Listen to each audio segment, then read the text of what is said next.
Your film is now ready to be shown.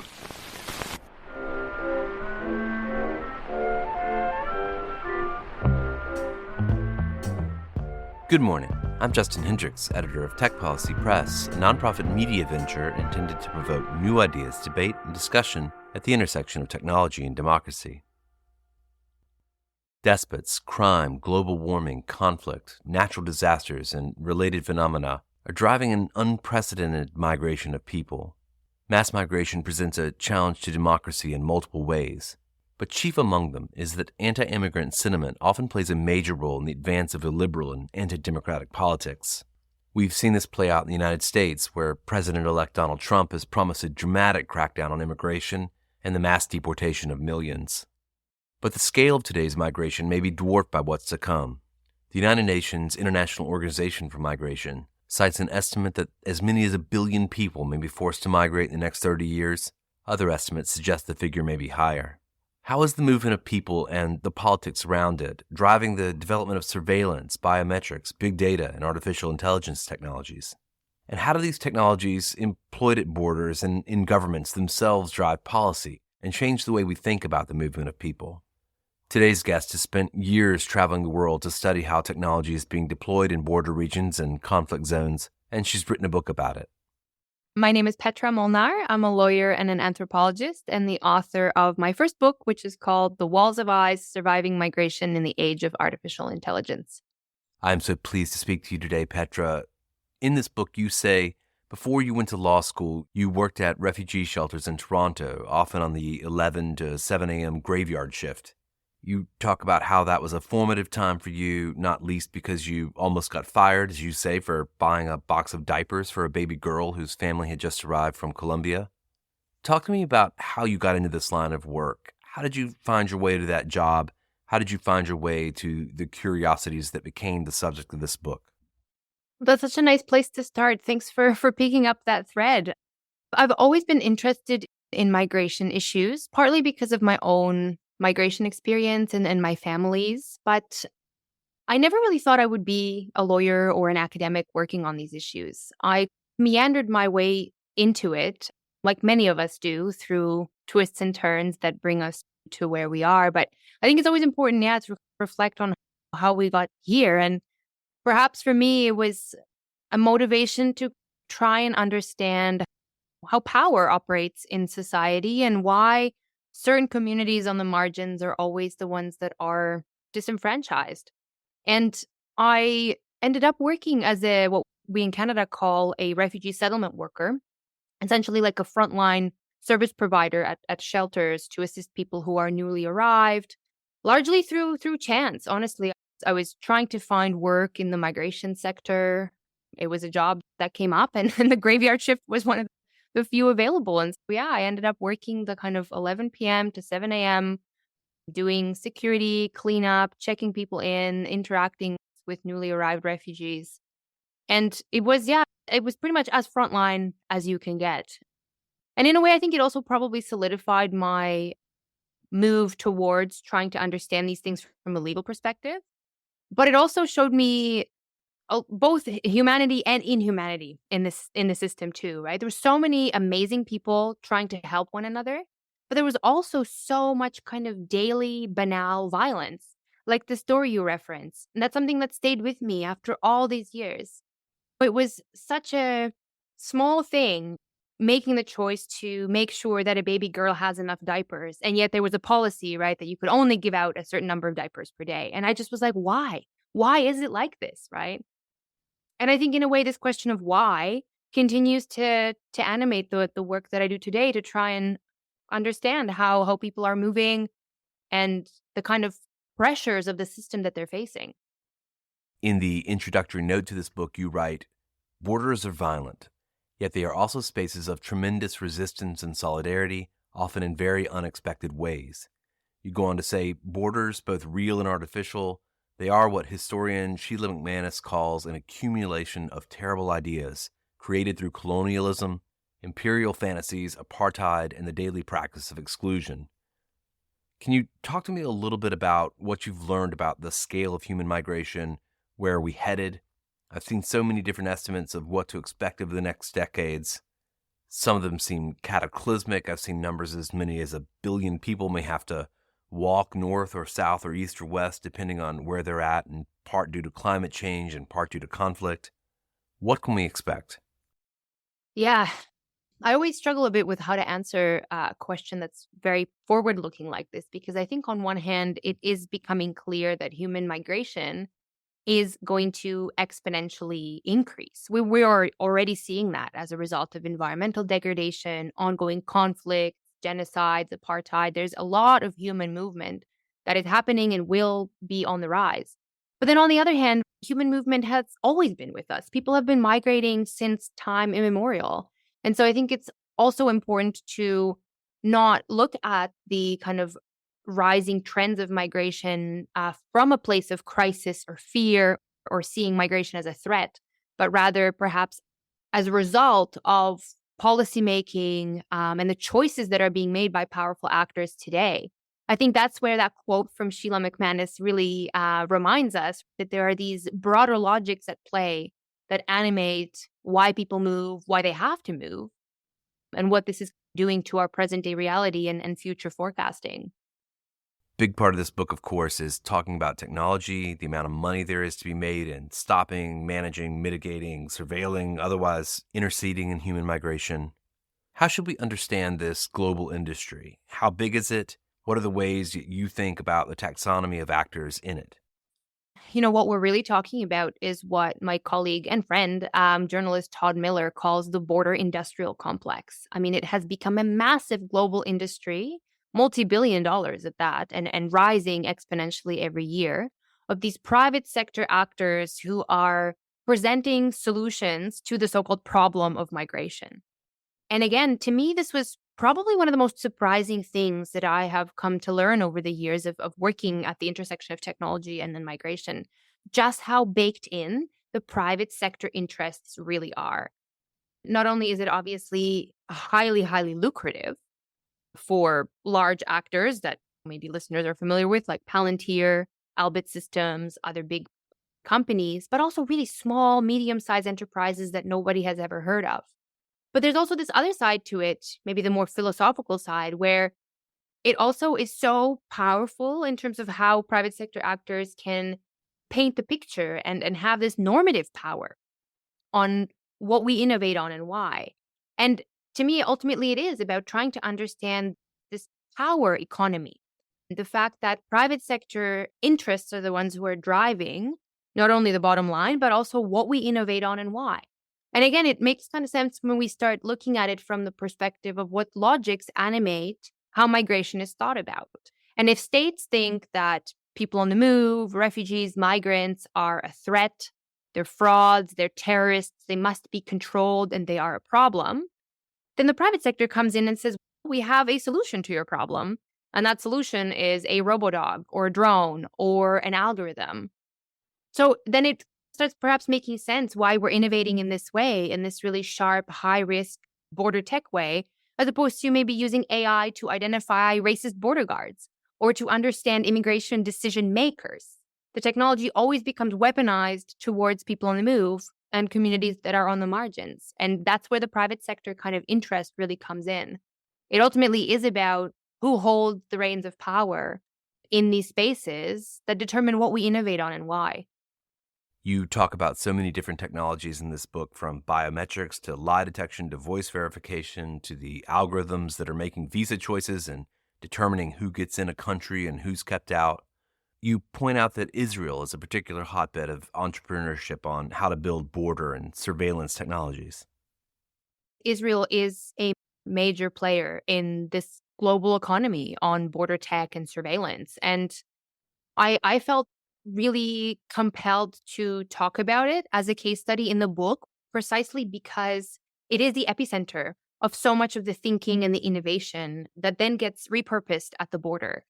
And I was in the occupied West Bank in the spring of 2023 to try and see firsthand some of the impacts of this kind of surveillance, these technologies of apartheid, really, that are first and foremost tested on Palestinians and then sold to European Union actors or the United States government Because we have, for example, Elbit Systems towers that are in Arizona. Elbit Systems is an Israeli company that has tested out technology on Palestinians and then sold it off for profit, of course, for the border surveillance industry. But again, to me, it's also about trying to understand these issues from as broad of a perspective as possible and to try and introduce these geopolitical actors in this growing web of influence and power in all of this. And I think not talking about Israel would be a huge mistake because it really is the epicenter of so much of the tech development and deployment. It also makes me think of the work of journalist Anthony Lewenstein, who had a book come out called The Palestine Laboratory earlier this year, or the work of Mona Shteya. She's a Palestinian digital rights activist. People have been trying to document this kind of technological oppression for years. And what we're seeing now is that the tech oppression that happens in Palestine is then repurposed for the border. You also point out that those technologies have been repurposed against Israeli citizens who protest the government of Benjamin Netanyahu. Yeah, and that's the thing with border tech or technologies of surveillance. Rarely do they stay in their intended context, right? And I think it's so important to make space and pay attention to what happens on the margins, like at the border, or of course in occupied territories like in Palestine. But that's the thing. The technology that's tested there doesn't just stay there. And then it can to get turned on to citizens of a particular country, or in the instances of border tech, we're seeing similar technology used against protesters, for example, or even facial recognition in stadiums, right? Or perhaps the most telling example that really stayed with me was when in the spring of 2022, the Department of Homeland Security announced that they wanted to use robodogs at the US-Mexico border. And the press release is still publicly available where you can see this kind of flashy announcement of robodogs becoming part of the arsenal of border tech. A year after that, the New York City Police Department on TikTok announced that they wanted to use robodogs on the streets of New York. One was even painted white with black spots on it like a Dalmatian. Talk about normalization of technology, right? I think I've mentioned on this podcast before that in my Brooklyn neighborhood, we often hear the whir of the NYPD drone making rounds out of the 67th precinct. This points to another theme that you're raising in the book around the intersection of government efforts to introduce digital public infrastructure to the kind of technology solutions that governments provide. You look to Africa in particular. Kenya is one place where there's a massive effort to digitize services and provide more modern substrate for government. How does public infrastructure, digital public infrastructure, digitization, how does that intersect with the issues you're concerned with here? Yeah, this was another kind of important gloss to try and at least marginally cover in the book, and that is the kind of intersection between, like you say, this government push to digitize and create technological efficiencies in the system, and what that's doing on the ground. And digital identification systems were a really interesting case study, both in terms of trying to understand how governments are somewhat obsessively introducing digital ID, like in Kenya, for example, with the Huduma Namba case, or the Aadhaar system in India, while not paying attention really to what's happening on the ground and how already marginalized groups, like the Nubians in Kenya, for example, or the Somali Kenyans, were further disenfranchised by not being able to be part of the system through a variety of different discriminatory reasons. For example, being registered accidentally in a refugee database as opposed to a citizenship database, or even something as simple as collecting biometric identification like fingerprints and not being able to do that from agrarian populations just simply because of working in a field and your fingerprints being degraded. It's all of these kind of manifestations of these digitized systems that don't actually map onto the complexity of human lives. And it was really fascinating to be in Kenya and be at the Somalia border in communities like Garissa, for example, where you have Somali Kenyans and also Somali refugees totally being shut out of these government identification systems. And so there's also this kind of element, too, of governments really mapping onto this global push that more data is better, identity must be digitized, we need more information on our people, and yet actually that not playing out in the intended ways on the ground. You published this book, of course, before the 2024 U.S. election took place. The outcome appears set to radically increase the kind of efforts the United States government is engaged in to control immigration, to potentially deport millions of immigrants, to militarize the border. I want to ask you a little bit about how you're thinking about the U.S., how you're thinking about what we can expect in these coming weeks and months. I also want to point out you do make clear that this is not a simply kind of Donald Trump phenomenon. We've had a huge increase in the investment and technology at the border, the infrastructure, the development of various kinds of quote unquote smart border technologies has been something that the Obama administration, the Biden administration have put a lot of money into. You say sometimes Democrats make those investments to try to argue that somehow it's more humane. Yeah, and thank you for putting it that way, because I think it's obviously crucial to pay extremely close attention to and critique the Trump administration or the upcoming Trump administration's moves to use surveillance and AI and technologies to further its aims of mass deportations, keeping track of people, all of the things that they've been signaling. But so much of this predates this current political moment, right? And absolutely, the Democratic administrations have actually been the ones who have vastly expanded the kind of smart border and border tech usage in the United States, both under the Obama presidencies and also the Biden administration. Other scholars like Jeffrey Boyce and Samuel Chambers, they've been making the same argument that actually the increase of smart border technology has further weaponized border surveillance and actually even led to an increase of deaths at the border. And this was all done under the Democrats. However, I think it's fair to say that given at least the signaling of the incoming Trump administration on immigration, what they will be able to do is use this vastly expanded border surveillance infrastructure to their benefit, to then be able to actually operationalize a lot of what they're promising. It is to be seen how much of this is actually going to come into fruition. But given, again, the signaling around deportation, surveillance, data sharing, weaponization of police departments to be able to gain access to data and surveillance equipment in unprecedented ways, I think we are definitely going to see an exponential increase of perhaps how existing technology is going to be used, and potentially also brand new technology that might make its way even to other borders, like the Canada-US border, for example. I suppose there are many people right now thinking about resistance, thinking about what will happen in the United States if, in fact, millions of people are targets of deportation orders. In your book, you write that there's a resistance movement to unjust forms of management of human migration across the world. You point out the different kinds of horror, of course, that is present at many border situations, but also the kind of beauty and ingenuity of people who are trying to find ways to maintain their humanity, seek their own best outcomes, their own best life. How do you think about the idea of resistance when it comes to borders these days? Absolutely. I've been so lucky to be able to work at and visit and spend significant time across so many different contexts, different borders, different crisis zones. At first blush, it can seem quite bleak and dystopic, but I will tell you, at every single border, in every single situation, there were people who make the choice to help, to show up for one another, to resist the vast power differentials, the technology, the unjust policies, whether it's 70 or 80-year-old Samaritans who are dropping water in Arizona. They could be retired on a sun lounger, but instead they're driving these giant Jeeps, like to try and assist people in the Sonora Desert. Or journalists who are risking their lives reporting what's happening in Greece or in Israel or Palestine, civil society trying to come up with creative ways to resist and contest the technology that's harming people.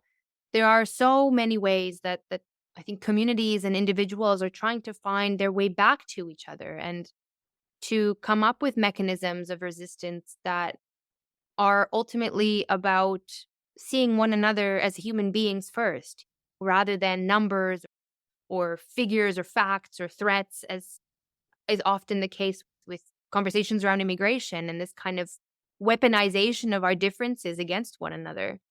That gives me a lot of hope, because definitely over the years, when I worked for 6 years or so on this book, there were times where it got pretty bleak and I thought, oh my God, there's just no way out. I mean, the future is robodogs and drones and things like this. But I actually don't think that's the future. I think the future is finding ways towards one another and actually making space for these mechanisms of resistance too. I suspect that's right. Somehow we'll have to, as a species, push through this, probably do it in piecemeal ways, and some places may be more enlightened about it than others. But it strikes me at a certain point, if some of these predictions about the scale of human migration in response to climate change and all the various kind of political and military conflicts that arise in its wake, if any of these numbers are even close to correct, cameras, algorithms, robots, there's probably never going to be the right answer to this. It's going to have to be some form of figuring out how to accommodate the needs of our fellow humans who are fleeing untenable circumstances. Yeah, absolutely. And I think it's also about reminding ourselves that, yeah, we have a lot more in common with one another than we realize. And also given the instability in the world, right?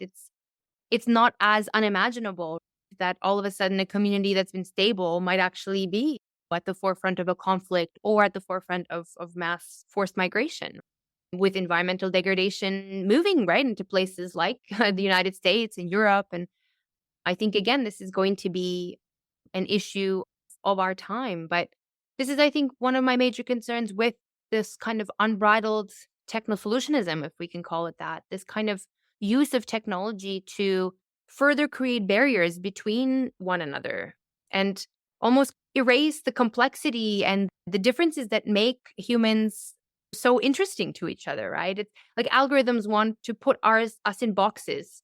Technologies want to erase this kind of complexity and also erase responsibility that we have to one another.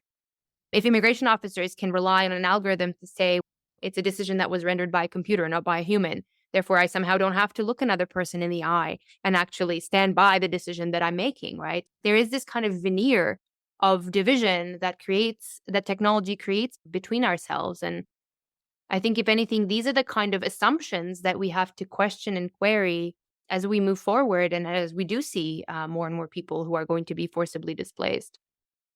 There are references throughout this book to tech companies. They range from Google to Amazon to Facebook to Palmer Luckey's and Dural, different firms like NSO Group in Israel, many others that are part of this border industrial complex. What would you say to workers there? You chronicle, of course, that worker resistance to involvement in oppressive border surveillance activities has been an important piece of the resistance generally to the buildup of this complex. For instance, OpenAI has just announced a partnership with Endural to work on drone technology. What would you say to the workers? Yeah, the workers, I think, are such an essential piece because that is where all the power around innovation comes from, right? The kind of decisions that get made in terms of what we innovate on and why largely come from the private sector. And we need workers to feel empowered to be able to stand up to companies and say, no, we don't want to work on projects like this. Amazon workers have protested, Microsoft, Google workers against Project Nimbus, for example, which is a project that was used in Israel against Palestinians. I think there is so much more space for solidarity building. But it is difficult, right? Because we, I think, all tend to work in silos, right? We have the lawyers over here, the civil society over there, policymakers behind their closed doors, the private sector workers cut off from everyone. And we really need to build more bridges. And it is also a bit about education and educating oneself about what is actually happening to the technology that you are developing and where it's actually ending up. And sometimes when I talk to the private sector, I ask some cheeky questions. I kind of go around the room and say, who's a data scientist? Who's interested in Python? Who codes? Who's ever been to a refugee camp? Not a lot of people. Who's ever had to sit in front of a judge and face a sentencing algorithm? Who's ever had to apply for welfare? That's not to say, of course, that there isn't diversity in the tech sector. Of course there is, but it's more about the kind of differences in lived experience between the people who sit around tables and develop the technology. And then as the technology moves through the life cycle and starts actually hurting, impacting real communities, there is this massive divide. And we all need to do a better job of perhaps finding ways to one another and talking to one another about what's actually happening. Well, one quick way that some of the people in those situations that you spoke to could do that is by reading this book. They'll encounter many such characters. Maybe I'll ask you about a couple of those individuals. There's so many different characters in this book. One of them is Little Nasser, who you took a drive with. And I love the description of when he comes on the scene. You say a dust cloud appears and a small form runs towards me. That's a story that has really stayed with me. But in total honesty, I really struggled whether or not to even include it in the book because it also required me to become part of the story. And I know I'm the author of the book, but I really didn't want to take up too much space. But after talking with friends and colleagues about it, I felt compelled to include it because I think it is quite illustrative of the kind of broad ramifications of this kind of technological violence. So little Nasser was from Syria and he was a teenager, but he looked about 7 years old. He has been living with severe scoliosis and he arrived in Greece with a group of adult men, some of his family relatives and others who joined the group in Turkey to try and claim asylum in Europe. At this point, this was a few years ago, Greece has now been in the news for illegal pushback operations, essentially rounding up people who are applying for asylum and pushing them back into Turkey, which is illegal because people are supposed to be able to claim asylum on European territory. And this was also during COVID when I found out about little Nasser arriving in Greece.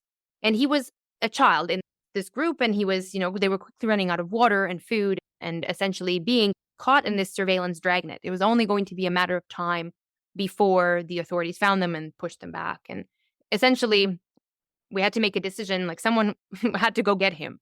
And I, through my own twists and turns, now possess a Canadian passport, and it's a powerful passport. And so I thought, if anybody should be doing this, going up there to retrieve this child, it will be me because I have this powerful passport that I can avail myself of. And I decided, okay, I'm going to go up there. And so I picked him up and through a variety of twists and turns, made it down to Athens. And in the end, reunited little Nasser with his uncle. And since he's been doing well, and he eventually ended up getting asylum in Greece. But the rest of his group was not so lucky. And essentially 48 hours after we arrived, they were pushed back, and violently at that. And to me, this story is such a kind of, it brings together a lot of the themes of the book. Some of maybe the importance of choice and showing up for one another, but also the way that technology and surveillance weaponizes the border and ensnares people who are exercising their internationally protected rights. And to me, including it was perhaps a way to try and humanize the situation for readers, to not just talk again about numbers and individuals, but really trying to speak to the human impact of this unbridled innovation at the border. And little Nasser is a full-fledged individual, just like you and I and everyone, right? He was obsessed with Cristiano Ronaldo and loved playing soccer and really wanted to have octopus for the first time. That really stayed with me, right? We all are such fully fledged individuals. And I think in the border kind of system of, again, creating all these divisions between one another, we sometimes lose sight of that. I'll ask about just one other individual you name in the book whose story you get into, a person called Nagasi.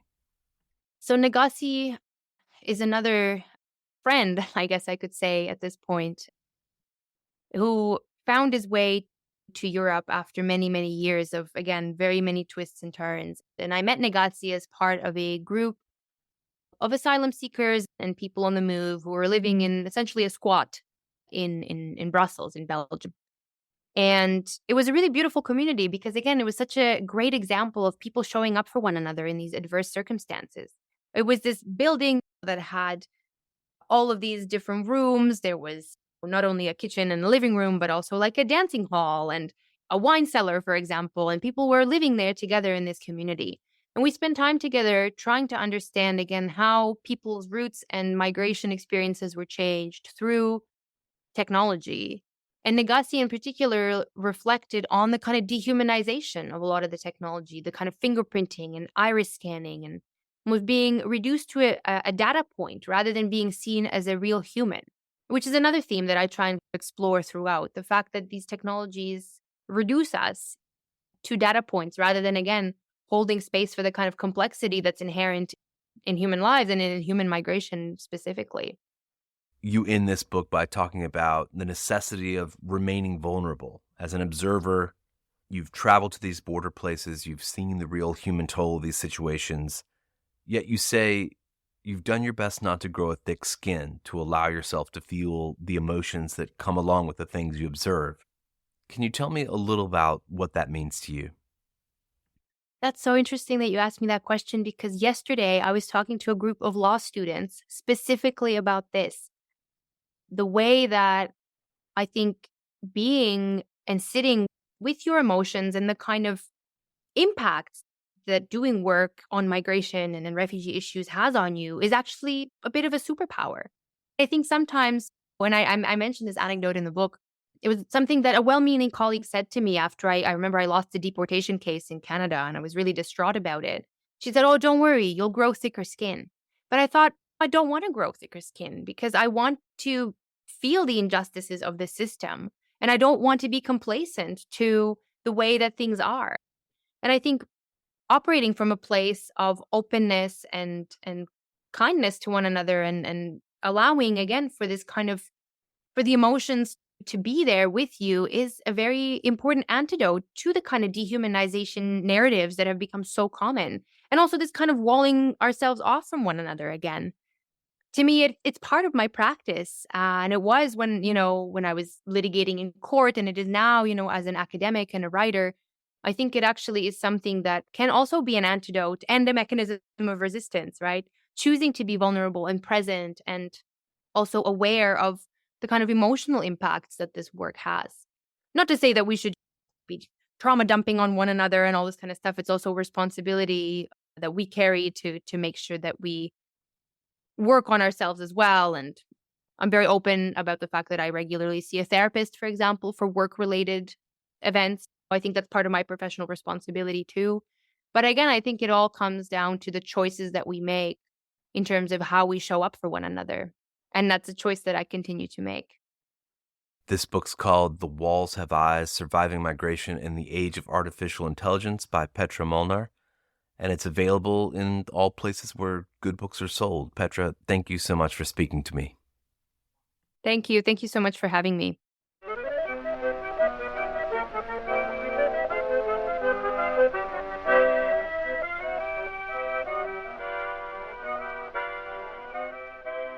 That's it for this episode. I hope you'll send your feedback. You can write to me at justin@techpolicy.press.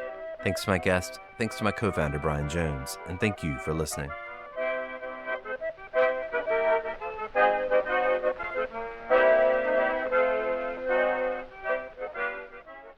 Tech Policy Press.